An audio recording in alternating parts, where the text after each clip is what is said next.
ಕೈ ಜೋಡಿಸುವಲ್ಲಿ ನಿರಂತರವಾಗಿ ಅವರು ಶ್ರಮಿಸಿದ್ದಾರೆ ಅನ್ನೋ ಮಾತನ್ನ ನೀವು ಕೇಳ್ತಾ ಇದ್ದೀರಾ.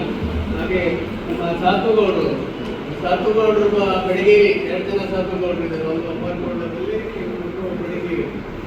ನಮ್ಮ ಈ ಸಾತುಗೌಡರು ಬಹಳ ಕುಟುಂಬ ಅಂತ ಹೇಳಿದ್ರೆ ಸಾತುಗೌಡರು ಅನ್ನುವಷ್ಟು ಮಟ್ಟಿಗೆ ತಿಳಿಸಿದ್ದಾರೆ. ಅವರನ್ನು ನಾವು ಗೌರವಪೂರ್ವಕವಾಗಿ ಇವತ್ತು ಕಾರ್ಯಕ್ರಮದಲ್ಲಿ ನಾವು ತಂದಿರೋದು. ಹಾಗೆ ನಮ್ಮ ಜಯಶೀಲ್ ಆಗಿರೋದು ಹೇಳಿದಾಗೆ ನಮ್ಮ ರೇವಡಿಯವರು ಹೇಳಿದಾಗೆ ರೇವಡಿಯವರು ಸಹಿತ ನಮ್ಮ ಸದಸ್ಯರೇ ಅವರು ಬೇರೆ ಹೇಳ್ತಿದ್ರು ನಾವು ಕೆಲಸ ಮಾಡಬೇಕಾಗಿತ್ತು.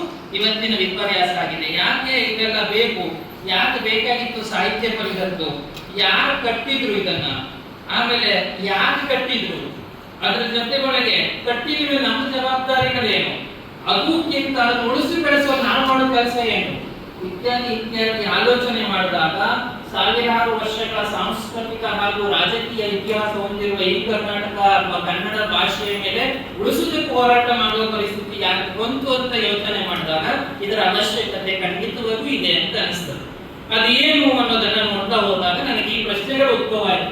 ನಾನು ಕೊಟ್ಟಿರೋ ವಿಷಯ ಬಹಳ ಸಾಮಾನ್ಯವಾಗಿ ನಾವು ಮಾತಾಡೋ ವಿಷಯಗಳೆಲ್ಲ ಸಬ್ಜೆಕ್ಟಿವ್ ಭಾಷಣಗಳನ್ನ ಉಪನ್ಯಾಸಗಳನ್ನು ಮಾಡ್ತೇವೆ.